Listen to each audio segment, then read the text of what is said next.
Dans notre appartement, rue de la Fontaine-au-Roi, dans 28, où nous habitions, vers 6h, 6h30 du matin, je ne me souviens pas très bien, je ne peux pas donner d'horaire exact, la police est montée dans tous les escaliers de l'immeuble, comme ça a été fait dans les autres immeubles, bien sûr, avec des listes de gens de confession juive qui s'étaient déclarés au moment où c'était obligatoire au niveau de la préfecture de police. C'était un immeuble haussmannien sur le devant et à l'arrière, c'était des petits immeubles où habitaient les ouvriers ou les artisans qui étaient relativement pauvres. Les escaliers étant en bois, les policiers avaient des chaussures à clous, ce qui fait que lorsqu'ils ont monté l'escalier, ça a résonné dans tout l'immeuble.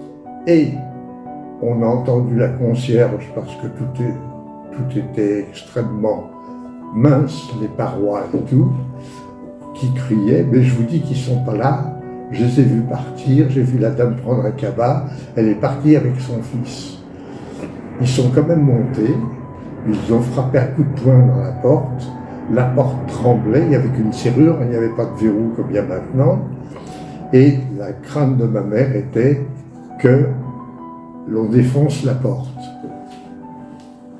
Chose qui ne s'est pas faite. Entre-temps, quand ils sont venus et puis qu'ils ont tapé ma mère, on s'est assis sur le rebord du lit et ma mère m'a mis la main sur la bouche pour pas que je pose de questions ou que je parle.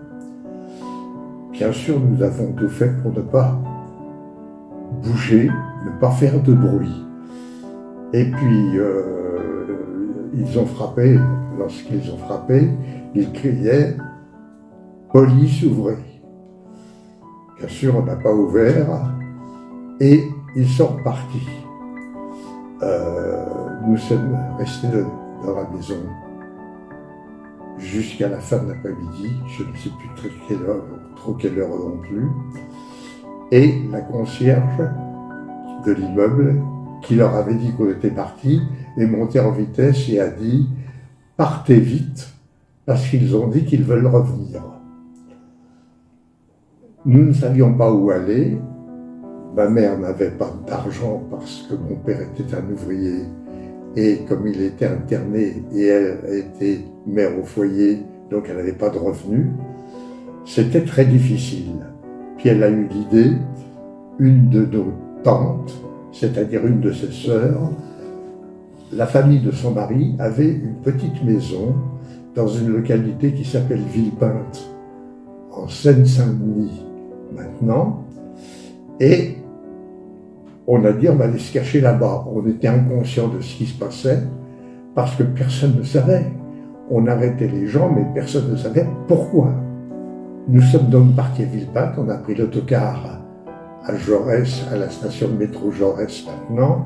C'était le long du canal de l'Ourcq à l'époque, et nous sommes arrivés à Villepinte. Quand nous sommes arrivés dans cette petite maison, nous étions une quinzaine de personnes de la famille du côté du mari de ma tante, et c'était vraiment la promiscuité. Nous pensions que nous étions en sécurité. Ça a duré un certain temps, et puis au bout de, je ne sais plus, 15 jours, peut-être 3, peut-être un peu moins, peut-être un peu plus, je ne peux pas quantifier. J'ai vu un jour ma mère pleurer. Comme elle pleurait, je me suis renseigné en lui demandant pourquoi et tout. Nous avions un problème, c'est il faisait une chaleur épouvantable et laver le linge, vivre normalement, était extrêmement difficile. L'eau, on faisait la lessive dans le jardin. Il y avait évidemment des fils, comme dans tous les maisons de campagne où on pendait le linge. Les toilettes étaient au fond du jardin. Tout était un problème. Et on n'avait pas de rechange. Très peu, parce que ma mère, quand on s'est sauvé, ma mère avait mis dans son cabas les principaux documents et les principales photos avec un peu de linge plein été. pensant que ça durerait peu de temps, ça se passerait. Au fur et à mesure que le temps avançait, eh bien ça allait de plus en plus mal. À un moment, j'ai dit la chose suivante, je vais prendre de l'argent, le peu d'argent, c'est-à-dire de la monnaie, dans le porte-monnaie, parce qu'on appelait ça un porte-monnaie à l'époque de ma mère, et puis je vais aller chercher du linge à la maison.